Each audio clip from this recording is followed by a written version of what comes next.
June 22, 1944, Western Pacific, 280 miles east of the Marianas. The sea was black and restless, rolling beneath a sky of bruised clouds. Every few seconds, a streak of lightning tore through the night, glinting off the steel hull of the Kirishima Maru, a Japanese destroyer limping through enemy waters. On her bridge stood Admiral Saito Ishikawa, a man whose shoulders had carried the weight of too many lost battles.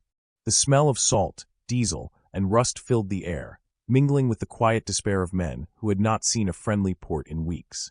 The admiral's gloved hands rested on the railing as he peered through his binoculars into the darkness. The radar had picked up a faint echo, a single ship, adrift, unmoving. It was the first contact in days.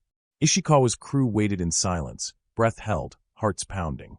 "Signalman," he said quietly, "confirm range." 7 miles, sir. Bearing 082.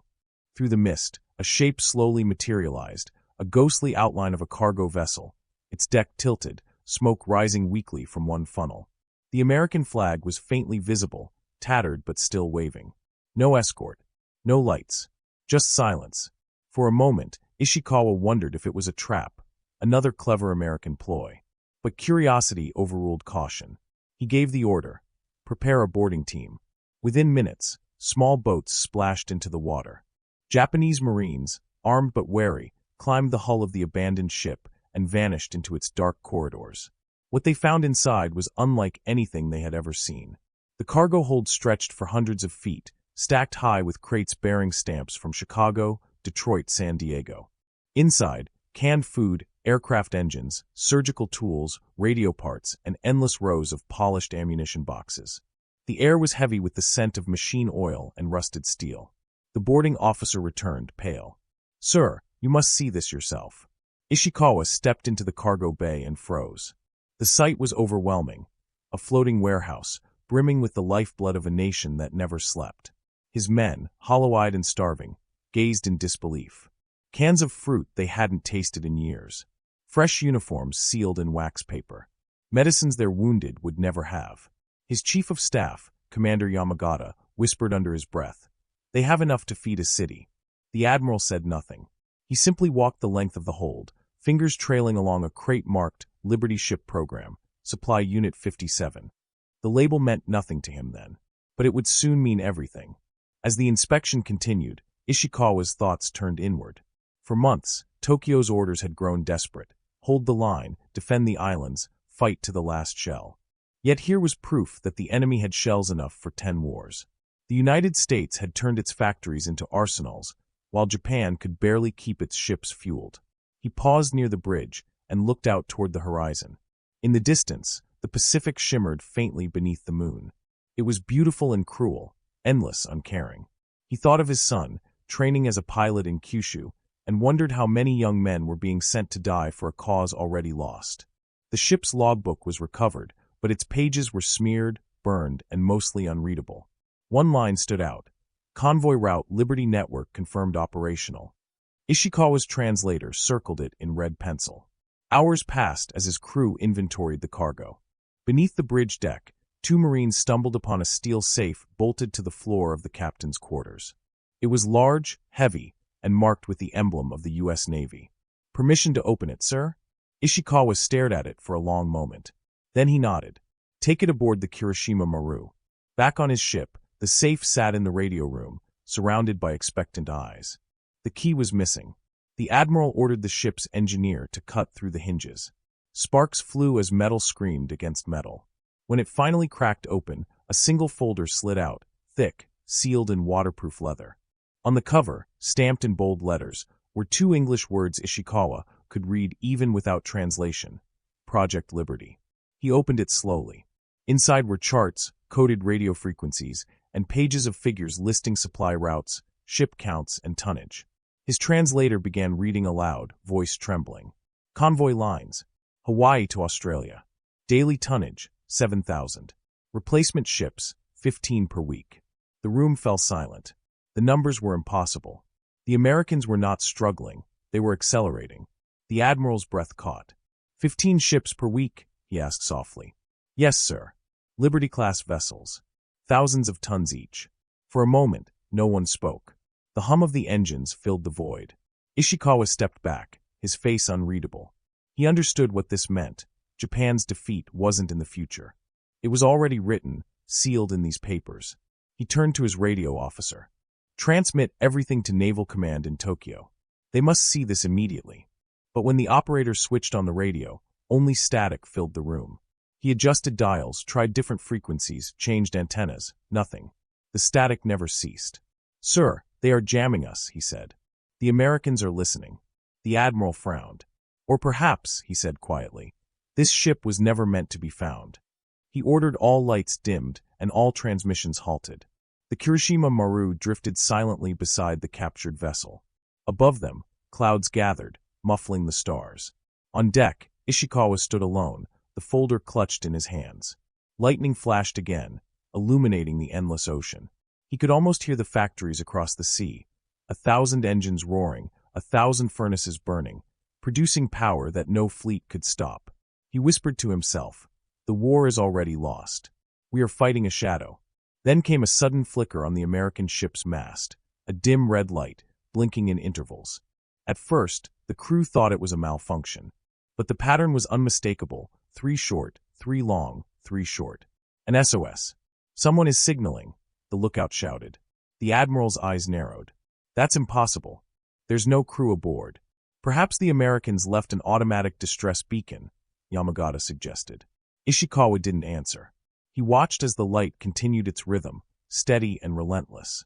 It wasn't a malfunction. It was BA. He ordered the signal shut down, but before the men could cut the power line, the radio room burst alive with noise, faint Morse signals echoing through static, coordinates repeating over and over. They realized too late that the captured ship had reactivated its distress beacon the moment the safe was opened. Their location was being broadcast across the Pacific. Ishikawa clenched his jaw. "Destroy the beacon," he said coldly. The Marines obeyed, smashing the transmitter to pieces. But the damage was done. Somewhere out there, the enemy now knew exactly where they were. He returned to the bridge, the folder still under his arm. The wind howled through the rigging. "Wake the engine crew," he ordered. "We move before dawn." The chief engineer hesitated. "Sir, we are low on fuel. If we engage full speed, we may not make it to base." "Then we'll make it as far as the gods allow," Ishikawa replied. He looked again toward the American ship, its decks still gleaming with untouched wealth, a silent monument to the power of industry. The admiral's voice lowered, almost a whisper. "Their strength isn't in their soldiers. It's in their machines." As the Kirishima Maru's engines rumbled to life, Ishikawa turned to his first officer. "Prepare for pursuit. They will come for their prize." The officer nodded grimly. "And when they do, Admiral?" Ishikawa looked toward the horizon, where the clouds glowed faintly with the promise of dawn. "Then," he said, "we will give them one last fight worthy of our ancestors." He didn't know that this night, this quiet discovery in the middle of a Black Sea, would mark the moment Japan's fate was sealed. For in the next 24 hours, the hunters would become the hunted. And the admiral who believed in honor above survival would face a truth no warrior could endure: that courage cannot outfight a factory. June 23, 1944. 3:10 hours. Western Pacific. The Kirishima Maru moved at reduced speed through heavy water, towing the captured American supply ship behind her like a wounded animal on a chain. The sea hissed along the hull. The night felt wrong, too still, too alert. Every man aboard could sense it. Something had shifted. Something had awakened. Below deck, in the map room, the folder labeled Project Liberty lay open beneath a red lamp.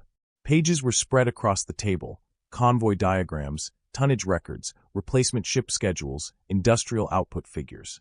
Each number was a blade. Convoy capacity increased by 27% in the last 90 days. The translator read softly. Daily throughput on Pacific lanes, 6,000 to 9,000 tons. Ishikawa listened in silence, jaw tight. The translator swallowed, then continued. Average time to replace a sunk transport, 13 days. The room went completely still. 13 days. To Ishikawa and his surviving officers, that number was more terrifying than any torpedo. Japan had watched its fuel reserves bleed away, watched steel become scarce, watched pilots launched with barely enough training to land. Japan could not replace a single carrier in less than a year. Japan could not replace trained aircrews at all. The American answer to loss was not grief. It was mass production. The admiral ran a finger slowly along one printed line. Depot, Pearl Harbor. Staging, Guam, planned. Forward operating resupply, Philippines, projected. He stared at the word projected. The Americans were already thinking about forward bases the Imperial Navy still claimed to control. He felt a cold pressure behind his ribs. This isn't a shipment, he said quietly. It's a preview. Commander Yamagata frowned. Preview of what, sir? Occupation, Ishikawa answered. He was not being poetic. He was being honest. On another sheet, there was a list of serial numbers assigned to spare aircraft engines. One engine model appeared again and again. The American pilots called it the Pratt & Whitney R-2800. Ishikawa knew that name. It was the twin-row radial used in Hellcats, Thunderbolts, Avengers, thick-skinned, high-power, brutally reliable aircraft that had been tearing through Japanese formations for months. There were 34 of them on this one ship alone. 34 engines for replacement. For the Americans, a damaged plane was a maintenance problem. For Japan, a damaged plane was a funeral. The admiral leaned over the table. How many more ships like this? The translator flipped to the next page, hands shaking a little. Convoy Liberty, Route B, 12 ships per lane, rotating every 48 hours. Route C, Southern Track, 16 ships, heavy fuel and ammunition focus. 16, Yamagata whispered. 16 ships just for fuel. Fuel.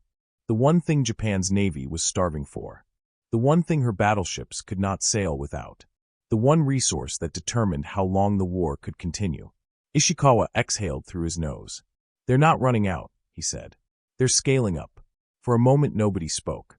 Even the distant throb of the ship's engines felt muted. That was when the crackle started. A faint, stuttering signal bled into the room from the communications console. The radio officer jolted upright. Admiral, incoming Morse. Weak. Bearing unknown. Ishikawa stepped closer. Dots and dashes filled the air, broken by static, repeating in disciplined bursts. The operator translated aloud. Stand by, recovery en route, hold position, signal received, position locked. A slow chill moved through the admiral's spine. Shut it down, he ordered. The operator threw his switches to neutral and killed the receiver. The room went quiet again, but it was no longer the same quiet. Now it felt like something in the dark had turned its head and was looking directly at them. The admiral understood. The distress beacon from the captured American ship hadn't been a call for help. It had been a beacon flare. A locator. A steel flag saying, here. This is where they are. Come collect. He looked at Yamagata. How long until dawn? Less than 2 hours, sir. How long until they reach us? Yamagata didn't answer. He didn't have to. On the bridge, Ishikawa stood once more at the forward glass and stared across the water. A thin line of gray was already forming along the eastern edge of the world. The first suggestion of morning. The kind of weak light that makes gun flashes easier to read. He gave the order. Cut the tow. We can't drag her anymore. Cutting the line felt like cutting a throat. The American ship, stripped, opened, humiliated, drifted astern and fell behind in the waves. The Kirishima Maru lurched forward, lighter now but still slow. Below, in the engine room, men worked with shirts off and teeth clenched, squeezing power from turbines that had not been properly maintained in months. Gauges stuttered. Pipes bled steam. One machinist muttered, "She can't run like this for long." The chief engineer replied, "She only needs to run long enough." Back in the map room, Ishikawa closed the Project Liberty file and wrapped it in oilskin. If his ship went down, this could not fall into the ocean. It had to reach Tokyo. They had to understand. They had to see it. Japan's admirals argued about tactics, doctrine, honor. None of that mattered anymore. What mattered was arithmetic. He slid the bundle into a watertight pouch and locked it in a steel locker just outside the radio compartment. Dawn broke, and the hunters arrived. The first radar contact appeared at 4:12. Then a second. Then a third. Fast. Closing. American destroyers. Sleek, hungry, and built for exactly this. The lookout's voice carried across the bridge. Multiple contacts off port bow. Bearing 217. Speed high. The admiral didn't blink. Battle stations. Alarms began to ring through the ship. Boots hammered steel decks. Ammunition lockers opened. Men who had been half asleep were suddenly alive, hands on guns, stomachs hollow and burning. In the forward battery, gun crews swung their mounts toward the horizon. Their weapons were old. Their targeting systems were tired. Their training, however, was not. These men had watched friends die in blue water. They had anger left. Spray lashed the bow. The American destroyers began to show themselves as shapes against the bruised sunrise. Low, fast silhouettes cutting V-shaped scars into the sea. The distance closed frighteningly fast. White water curled along their hulls. Their engines roared like saws. Ishikawa knew what was coming. First, illumination. Then gunfire. Then torpedoes. The United States Navy had perfected this kind of work. Sweep, fix, hammer, erase. Yamagata stepped to his side. "Admiral, we cannot outrun them." "I am aware," Ishikawa said. Another officer leaned in. "We still have time to scuttle the American ship and run north. We might lose them in weather." "No," Ishikawa said. "Sir." "No," he repeated. He looked out at the approaching wakes and spoke so quietly his voice almost disappeared in the wind. "If we run, we save ourselves and lose the truth. If we stand, we might die, but Tokyo will know why." He wasn't talking about honor anymore. He was talking about evidence. This was not about winning the battle. It was about forcing someone, anyone, in command to finally admit the war could not be won. At 4:19, the lead American destroyer fired its first star shell. The night exploded into artificial daylight. A burst of magnesium burned above the water, hissing down white fire that turned the waves silver and threw the Kirishima Maru into stark relief. Now there was no darkness left to hide in. "Open fire," Ishikawa said. The Kirishima Maru's forward guns roared. The recoil shuddered through the hull. The sea leapt in white fountains as shells clawed at the range, searching. For 20 seconds, both sides simply traded light. Then came the real sound. Heavy-caliber American naval guns opened up, and the air itself seemed to tear apart. The first salvo slammed into the water just off the starboard bow, sending a tower of spray over the deck like a falling building. The second walked in. The third hit. Steel screamed. Men staggered. The deck lurched violently as shrapnel tore through railing and flesh. Damage control flooded forward. Ishikawa barely moved. His eyes were fixed on the approaching destroyers, calculating angles, predicting arcs like a chess player buying seconds with his own life. "Bring her 10 degrees to port," he ordered. "Get us bow on. Make them work for a side shot." The helmsman fought the wheel. The destroyer swung. Another volley cracked the air. Below decks, a fire started in the cable run near the auxiliary generator. Black smoke poured through the lower passageways. Men coughed through rags and kept working. On deck, tracers stitched the dawn, thin burning threads skipping over black water. For one instant, a miracle. A Japanese shell struck the lead American destroyer near her bridge. The hit wasn't fatal, but it staggered her. She slowed, then veered slightly offline. A cheer began to rise from the gun crew. The cheer didn't last. Because in that same moment, something else happened. The captured American ship, the one they had cut loose minutes earlier, lit up. Not with gunfire. With fire from inside. A blinding orange flash erupted from her midsection, followed by a deep, rolling pressure wave that slammed across the surface of the water and punched the air from men's lungs. The blast tore her open, split her spine, turned her decks into ragged silhouettes twisting in the flame. For half a heartbeat, it didn't make sense. Then it did. The ship had been wired. Explosives. Timed charges. Maybe remote. Maybe chemical. It didn't matter. The Americans had never intended to let that vessel fall into Japanese hands intact. They had let it be found, let it be boarded, let it be studied, and then at the moment of contact they erased it. The shock wave rocked the Kirishima Maru. Burning debris rained down into the sea. Oil spread like ink. Men shielded their faces from the heat. Yamagata stared at the inferno. That ship, it was bait. "No," Ishikawa said. "It was a message." The admiral understood now. The cargo was bait. The safe was bait. The documents were bait. The distress signal was bait.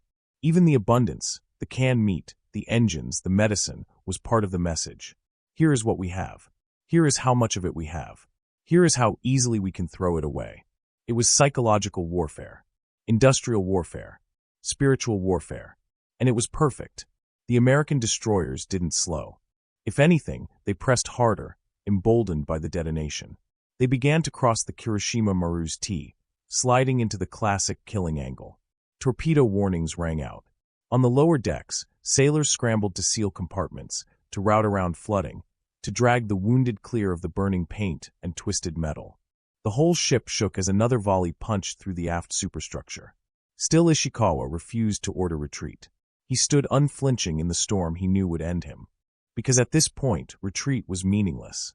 Even if the Kirishima Maru escaped, Japan could not escape what he had seen in those papers. He had just witnessed the real weapon of the United States Navy. It was not gunnery. It was not torpedoes. It was capacity. It was the ability to build another ship before the first one had even finished sinking. He turned to Yamagata and said, almost gently, "Make sure the report is sealed. If this ship goes down, that pouch goes into the water with a float. If we are captured, you will deliver it yourself. Swear it." Yamagata swallowed. "I swear it, Admiral." The sky was now full daylight. The American line was closing. The Kirishima Maru bled smoke. Men shouted. Steel burned. The ocean boiled. And yet, inside that chaos, something quiet settled over Admiral Ishikawa, something like clarity. He understood, in that moment, something most of Tokyo did not. The war was not slipping away. It was already gone. And the only thing left to decide was how it would be remembered. As the U.S. destroyers arced in for the kill, and the sea filled with rolling thunder, Ishikawa gripped the rail, lifted his chin toward the enemy, and prepared to buy a few more minutes with his own ship, his own life, and his own name. Because sometimes a commander doesn't fight to win. Sometimes a commander fights to be heard. June 23, 1944. 6:47 hours. The morning sun rose pale over a sea filled with fire. The Kirishima Maru burned from bow to stern, her decks twisted, her hull taking on water faster than her pumps could handle. The American destroyers had withdrawn just out of range, circling like sharks around a dying whale. They were waiting for her to sink. Inside the bridge, the air was thick with smoke. Paint blistered on the walls. The compass glass had shattered. Admiral Saito Ishikawa stood at the chart table, one hand resting on the leather pouch that contained the Project Liberty documents. His uniform was stained with ash. His voice, when he spoke, was steady but soft, the voice of a man who knew the sea had already chosen. "Transmit the message," he said. The radio operator hesitated, coughing. "Sir, our range is limited. The antenna is damaged. They might not hear us." "They will hear," Ishikawa said, "even if the gods themselves must carry it." The operator nodded and switched on the transmitter. The signal flared through static, weak, fractured, but alive. The admiral dictated slowly, in code, every word measured. "Captured American vessel contained material evidence of Project Liberty convoy. Enemy industrial capacity exceeds all prior estimates. Convoys self-replacing, continuous, overwhelming. Conclusion: Japan's defeat is certain unless command acts immediately to reassess strategic direction." The operator repeated the words, hand trembling on the key. He looked up, eyes wet with smoke. "Message sent, sir. Awaiting confirmation." Minutes passed. The only sound was the low groan of the ship dying beneath them. Then, a faint reply broke through. A voice, distant and broken by static. "Understood. Glory to the Emperor." And then silence. The admiral closed his eyes. The message had gone through. Whether anyone would listen, he would never know. Outside, explosions continued to echo from the forward ammunition locker. Men fought the fires with buckets, hands, torn sleeves. Others were already lowering lifeboats, their faces gray with exhaustion and disbelief. Ishikawa could have left. He could have taken a place among them. But he didn't. He opened his logbook, the same one he had kept since the first day of the war. Its pages were scorched, the leather soft with salt. With a fountain pen, he wrote a single line in calm, practiced strokes. "We saw their strength. Japan is finished." He tore the page carefully, folded it once, and placed it inside the pouch with the American documents. Then he sealed the pouch with wax and pressed the Imperial Navy emblem into it with the handle of his sword. To Commander Yamagata, he said quietly, "Take this to the sea." "Sir." "Seal it in a float canister. Let the current decide where it goes. If it drifts to Tokyo Bay or San Francisco, it makes no difference. The truth belongs to whoever finds it." Yamagata saluted, tears streaking through the soot on his cheeks. "Yes, Admiral." He left the bridge. Ishikawa watched him go, then turned toward the horizon. The enemy destroyers were still there, small shapes in the distance, watching. For a moment, the admiral imagined they were saluting too. Not as enemies, but as sailors who understood that every sea takes its due. The floor tilted sharply. The ship's frame groaned. Water surged up through the lower hatches. The Kirishima Maru was going down. The admiral stepped out onto the deck. The air was cooler now, the smoke thinning. Around him, the sea glittered like broken glass. The last of his men were abandoning ship, some jumping into rafts, others swimming toward the debris field. Ishikawa didn't call them back. He only watched, silent.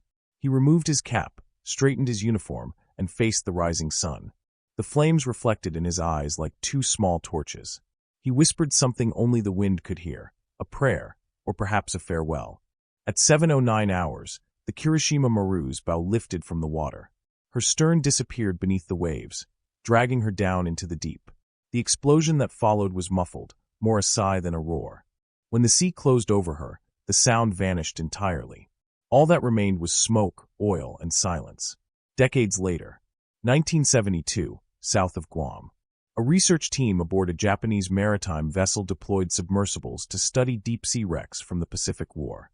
Among the twisted ruins of steel and coral, they found the shattered hull of a destroyer resting in the dark. The nameplate was half-eaten by rust, but 3 characters were still visible. Kirishima. Inside the wreck, wedged in what was once the radio room, they found a metal cylinder sealed with wax and marked by an imperial crest. When they brought it to the surface and opened it under controlled conditions, the wax cracked like old bone. Inside lay the logbook, still legible, pages preserved by oil and time. Tucked between the sheets was a folded document in English bearing the words, Project Liberty Convoy. Historians later confirmed the authenticity. The Liberty Convoy system had indeed been real, an immense network of American production and supply lines, unmatched in scale, unstoppable in momentum. It had fed every theater of war, delivered every engine, every bullet, every ration. And in those pages, they also found Ishikawa's final entry, his handwriting steady even in chaos. We saw their strength. Japan is finished. That single line became the heart of a documentary decades later, the only surviving testimony from an admiral who saw the truth too early for anyone to believe it. Some said the message he sent to Tokyo had been intercepted. Others believed it was buried by command to preserve morale. No one ever proved either version. The ambiguity lingered like the ocean itself, vast, deep, and silent. What mattered was what he had understood, that the war had already shifted from courage to capacity, from heroism to horsepower, from warriors to welders. The men who built the Liberty ships never saw combat. Yet they had fought a war of numbers, a war that no empire of islands could possibly win. And perhaps that was the cruelest truth Ishikawa ever faced, that valor could still burn brightly, even as it was swallowed by industry's shadow. The recovered logbook rests today in a naval archive in Yokosuka, Japan. Its cover is blackened, its pages fragile. Visitors sometimes stop to read that final sentence, 6 words written by a man staring into the face of defeat. Some leave flowers, others leave folded notes. None of them leave unchanged. Because when you read his words, you feel something rare, not just the story of loss, but the quiet dignity of realization. The moment when a soldier stops believing in victory and starts believing in truth. Admiral Saito Ishikawa's story isn't found in many history books. It wasn't about triumph or medals. It was about clarity, the moment a man standing on the bridge of a burning ship saw the future and understood it completely. His final words weren't defeatist. They were honest. And honesty, even in war, is a kind of courage. If stories like this remind you that bravery comes in many forms, not just in victory, but in truth, then help us keep these forgotten moments alive. Please share this video with someone who loves history, hit the like button if it moved you, and subscribe to WW2 Frontline Legends for more untold stories that shaped the modern world. And before you go, drop a comment below and tell us where you're watching from. Whether it's New York, Manila, Berlin, Sydney, or Tokyo, every voice keeps history alive. Together, we remember the people who saw too much, too soon, and the lessons they left behind. This is WW2 Frontline Legends. Until next time, stay curious, stay courageous, and never forget.